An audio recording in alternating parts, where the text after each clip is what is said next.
Welcome to The Growth Shift, the podcast where we unlock the psychological and strategic blueprints of predictable growth. If you've built a successful business, you know the truth. Your expertise is high value, but your time is finite. The question is, how do you sustain that success without sacrificing your most valuable asset? We believe that the next level of success requires a strategic pivot, a fundamental shift that moves beyond the old ways. In every episode, we dive into the critical turning points of industry leaders and uncover how they're leveraging AI not as a shortcut, but as the strategic force for their next growth shift. Today, we dive in with a leader who is defining the future of their industry. This episode is brought to you by Valentix, your strategic growth partner. At Valentix, we believe that trust and authentic relationships are the only true currency in high-value business. We challenge the status quo by building an AI-powered client acquisition engine that enhances your human connection, helping you move beyond the slow growth of referrals. Our AI-powered systems eliminate the grind, allowing you to break through the noise, build high-value relationships, and free up your time to focus on transformative client impact. If you're ready to build a predictable growth engine, learn more at valentix.io. Now let's dive into today's episode. Today on The Growth Shift, we're joined by Bryan Preston, a seasoned leader who has spent his entire career in corporate life, mastering various C-level roles from HR to IT to marketing. Bryan's unique journey includes pioneering an industry-wide patent for supply chain finance during his time at UPS, demonstrating his innovative approach to combining seemingly disparate fields for holistic solutions. Now, as a founder of Gaelic Business Solutions, Bryan brings his wealth of high-level corporate experience to small business owners, helping them navigate growth plateaus and achieve sustained success. His philosophy, rooted in the belief that what got you here won't get you there, focuses on transforming leaders to transform their businesses, making his insights invaluable for anyone looking to scale beyond their current limits. Bryan, welcome to The Growth Shift. Hey, good morning, David, or good afternoon, David. It's good to see you. Bryan, you have an extensive background in corporate life, holding various C-level positions across HR, IT, marketing, and you spent years innovating within large corporations. Tell us more about that foundational journey and how it led to what you're doing today at Gaelic Business Solutions. Yeah, so quickly, David, I started in corporate America. The small company I worked for was acquired by a very large global company, and we really went through a significant change from having sort of tribal knowledge within the organization to how do you put processes in place that are repeatable and scalable. I held a wide variety of roles, as you had mentioned. I get bored very quickly.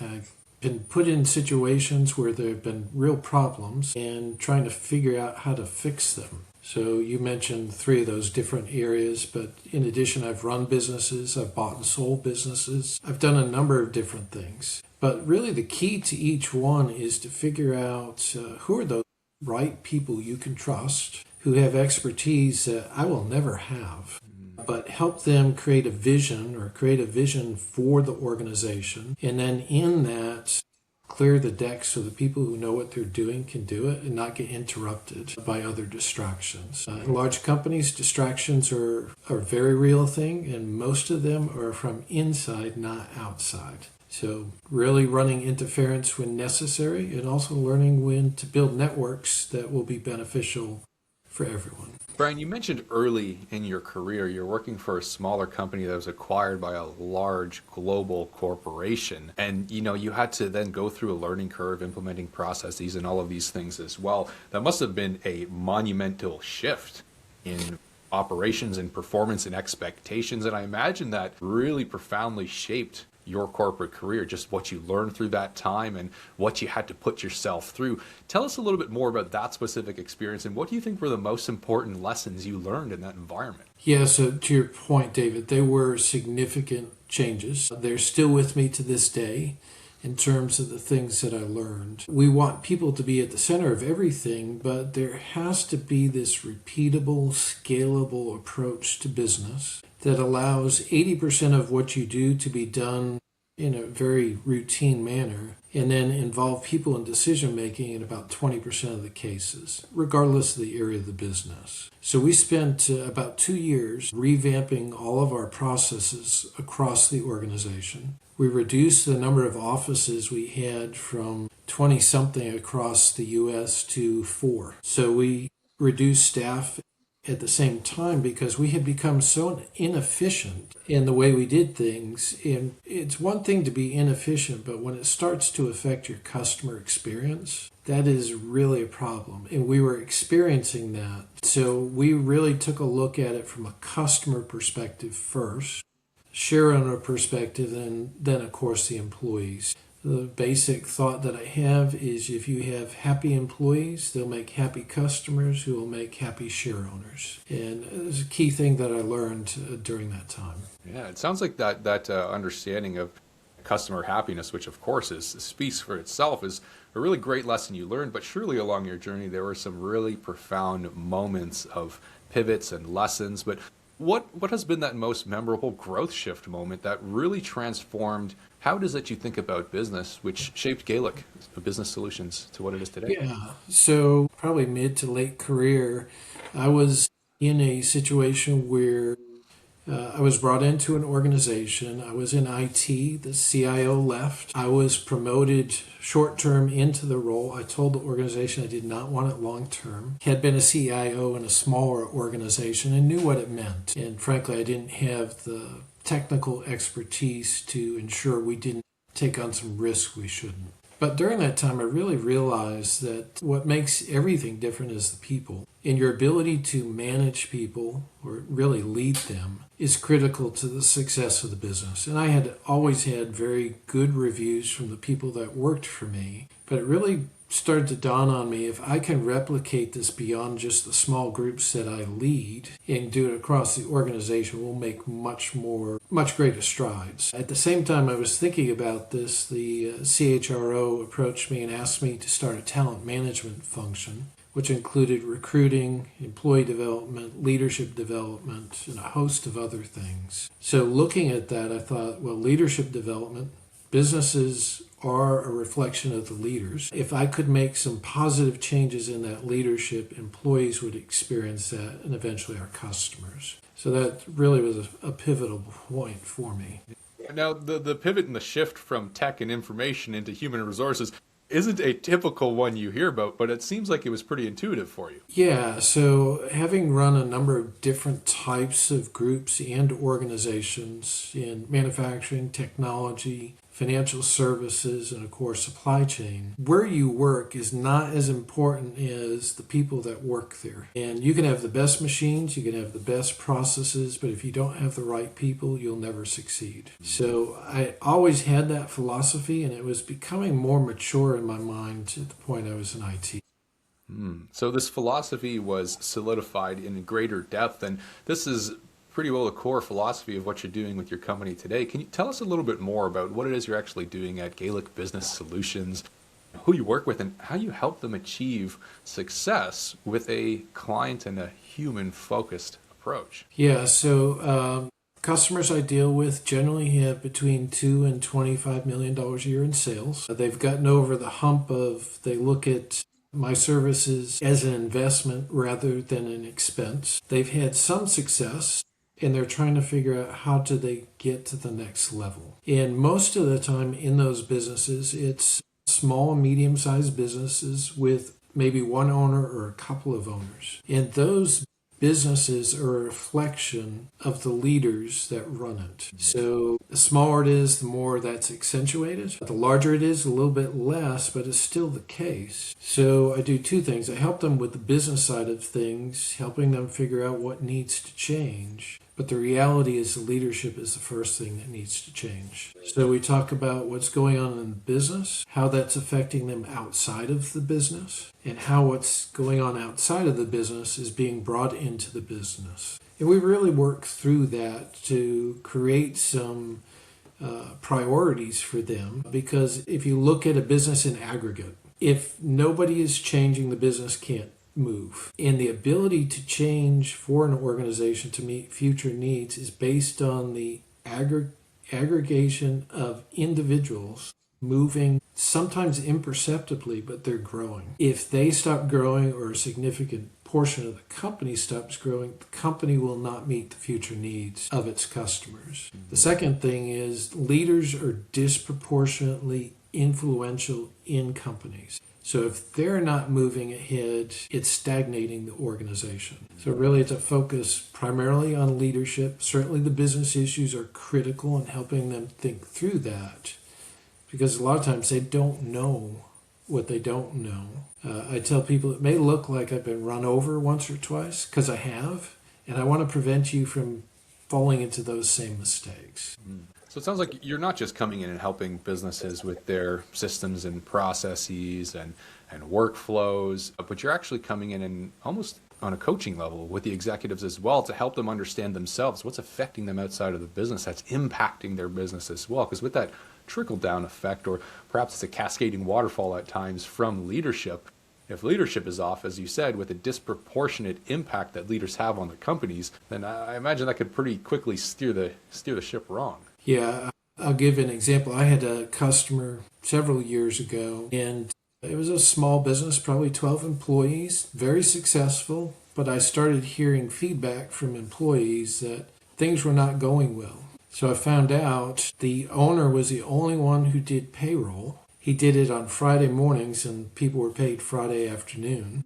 They weren't getting paid. So I met with him to find out what was going on. There were no cash issues at all. That wasn't the problem. He had entered into a new relationship where he went out every Thursday night and unfortunately partied to the point he couldn't get up in the morning. So as an extreme example of your personal life is severely affecting the business. So we talked through that, helped him make some changes, and things got on a better path from there. It sounds like a truly holistic approach you're taking to your clients, right? Even just helping them understand themselves and their relationships, I suppose, at times, and how much of a negative impact or positive impact that it could have ultimately if approached correctly. Bryan, can you share perhaps, this is an example of a company that was in a pretty extreme negative situation. You helped turn it around a little bit. I'm not sure if this is the story you want to share or if there's another one you had in mind as well, but could you share a story with us of this client or another where you came in and what you were able to help them change or overcome and the impact that it had on the business ultimately? Yeah, so I'll give you another example. I had a customer who had been in business for about 20 years. They plateaued, and the owner couldn't figure out how to get to the next level. And he just continued to spend money as if things were moving ahead. So we worked through a number of different issues. First one is he had to make some personal choices as to how he was going to finance the business in the future. What we came up with was to find a private investor. So I wrote a business plan for him. He was $20 million a year in sales. We were able to raise $6 million very quickly. He was able to establish a better cash flow or use the money for the lack of cash flow at that point. He landed a couple of very large contracts, and he was able to move forward as an organization. The employees never felt it. They never saw it. So even though he was struggling financially, his employees didn't see it. They just kept getting paid. They saw things moving ahead. They had no idea. That's a challenge for business owners because they don't have somebody generally they can talk to about the struggles. They're not going to tell their spouse or significant other because even if they could understand everything, there's no way to get all the nuance that's associated with it. Second is they're not going to tell their employees because obviously that will create panic. And generally they don't tell other business owners because they don't want other people to know they're not successful, which is why they need a trusted advisor who can not only talk to them about how do I make these changes, but just to hear out what's going on with them and how they move forward. Bryan, I think the example that you shared there is an excellent display of a great business owner being able to keep that financial stress out of the picture so his employees didn't even notice it.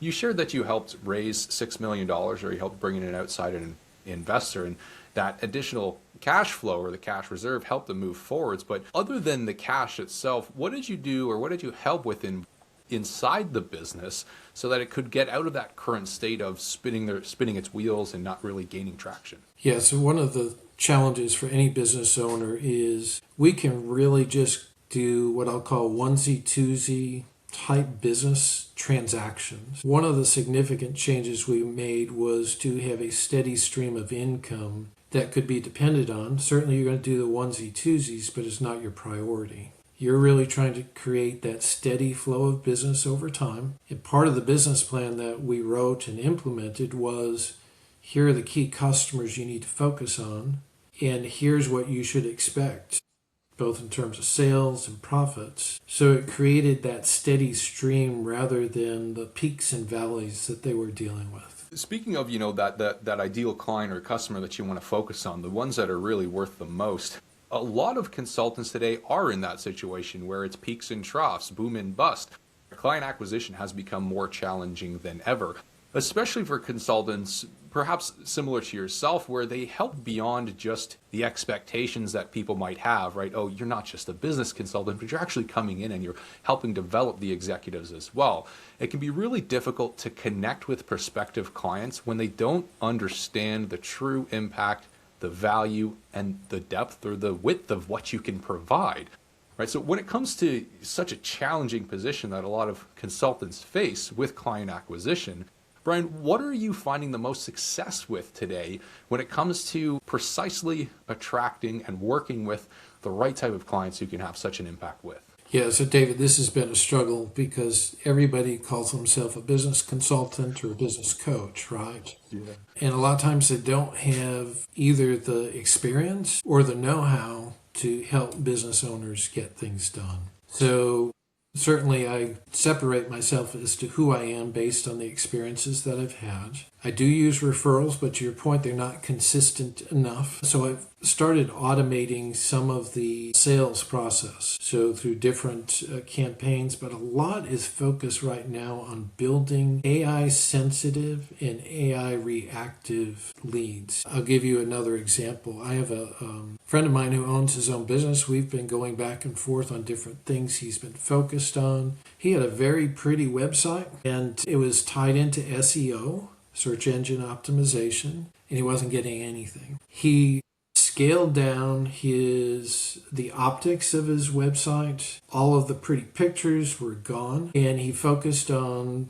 AI generation. He's now getting customers he would have never gotten before because we've moved from the SEO world to an AI generated world. So it's a big change. Yeah, shifts are necessary, right? Thinking outside the box, testing and adapting to the changing landscape, whereas you need to stay true to who you are and what you provide and understand that value so that, when you connect with prospective clients, you can clearly articulate to them that true value that you have, but you need to be willing to change and adapt with the changing times. Otherwise, you will get left behind ultimately, right? Absolutely. Absolutely. So, Bryan, you've found some success in using AI and incorporating it, not just as part of your strategy, but it sounds like as part of your branding as well and the solutions that you provide. It sounds like it's bringing in some really great traction for you.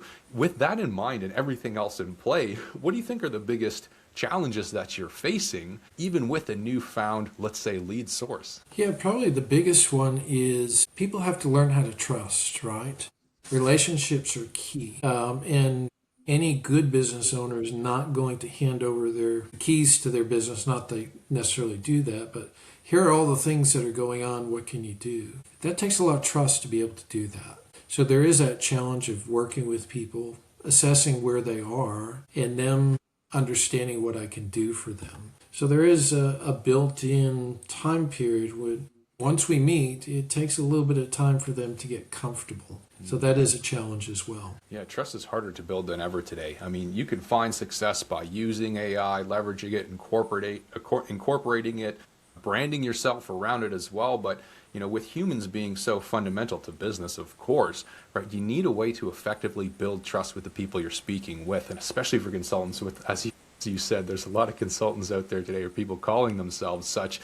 You really need an effective way of providing and showing value, real impact to earn trust along the way. Otherwise, why are people going to hand over the keys to their business, right? Yeah, so one of the things I do for that, David, is I guarantee a return on investment. So there are two pieces to that. I'm helping them understand it's an investment, not an expense. And then secondly, I'm guaranteeing them a return. which is actually fairly easy to do for most businesses. So, and sometimes I'll guarantee 3 to 5 times their investment.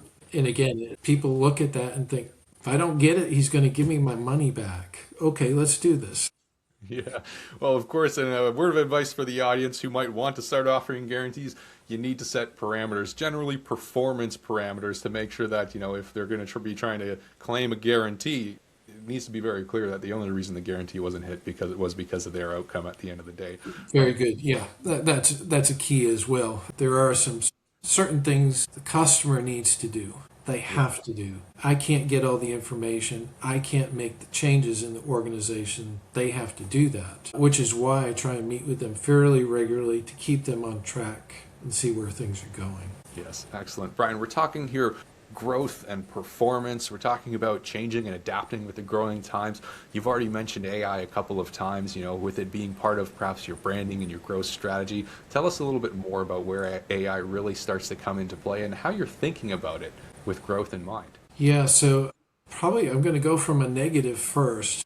The first is AI will never replace relationships. We are human beings and we do relate to one another. That's one of the benefits of being social creatures. So that's the first thing. But to me, everything else is on the table. We can automate how we get to know one another and how we get introduced, but we can't change that relationship base to it.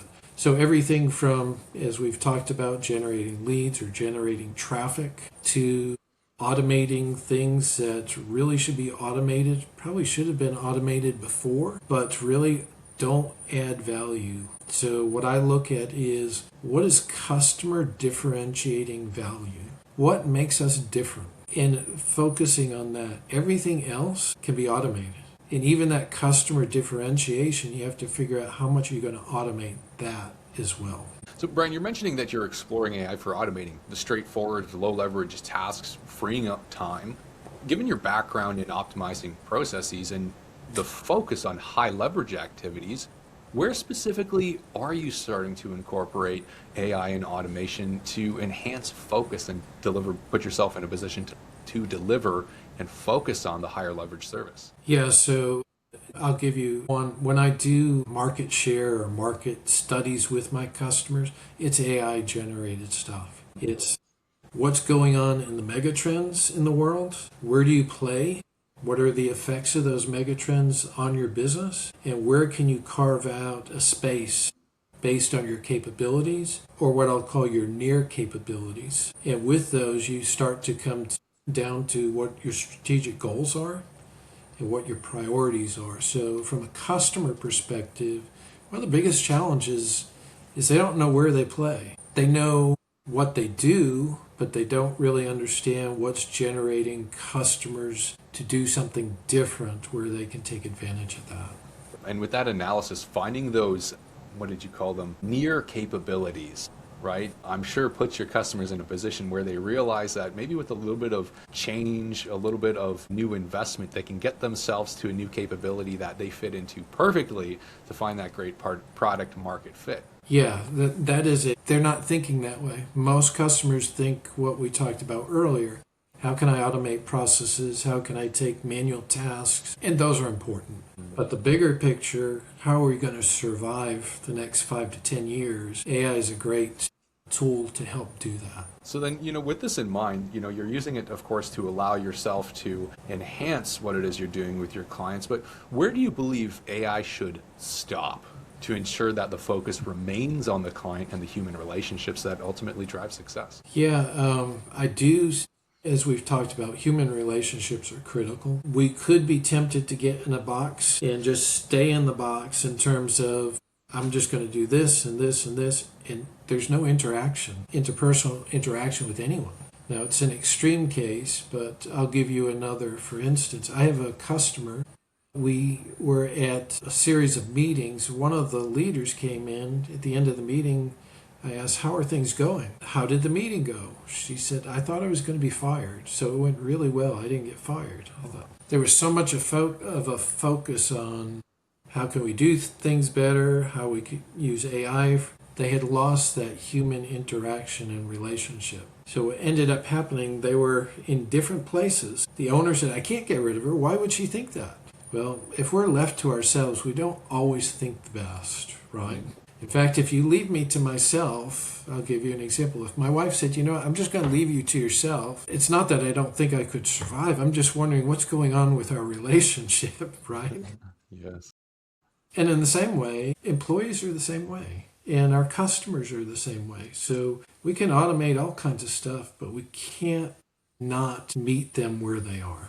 Bryan, your story covers corporate innovation, leadership development, and a deep understanding of what it takes for businesses and their leaders to evolve. For the growth-minded listeners who are navigating their own growth shift, what's the single most important piece of advice that you would leave them with about transforming themselves to transform their business? Yeah, the key thing that I would tell them is get comfortable with being uncomfortable, in that you're always going to be challenged and you're not going to be able to meet the challenge where you are today. And it's very uncomfortable to first admit that, and secondly, to make the necessary steps to change that. But as soon as you get there, something else will come up and show you again.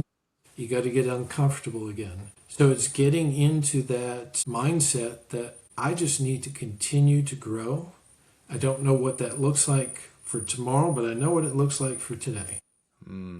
Yeah, speaking of growth and getting in that state of discomfort, there's an analogy that I like to use comparing humans to elastic bands, right? Humans need to be challenged and you need to be stretched, because if you're not being stretched, you're not being used to your potential. And maybe you're just being useless sitting in a drawer somewhere and you're going to shrivel up and dry out and not really be effective at the end of the day. But a funny analogy, but one I love. Yeah, so the other extreme with that, David, is you stretch somebody too much. They snap. Yes. Which is why I take that approach with leaders, what's going inside and outside of the business, so that they don't get so stressed that if they have a catastrophic event, it will be catastrophic to the organization. Bryan, thank you so much for sharing your insights and your lessons with the audience today. For anyone listening who might like to learn more about Gaelic Business Solutions, or might even just like to continue the conversation, what would be the best way to find you? Yeah, probably the best way to find me is my website, which is Gaelic Biz. Fantastic. Bryan, thank you for joining us again on The Growth Shift. Thank you, David, for your time. Another powerful conversation on The Growth Shift. If you, like our guests, are ready to turn your expertise into a predictable, scalable growth engine, one that eliminates the grind of prospecting and enhances your high-value relationships, then it's time to connect with Valentix. We are not a marketing agency. We are your strategic growth partner, building intelligent systems that ensure your client acquisition is predictable, not dependent on chance. To see how our AI-powered frameworks can free up your time and fill your calendar with decision makers, visit valentix.io. Thank you for joining us on The Growth Shift. We'll see you next time.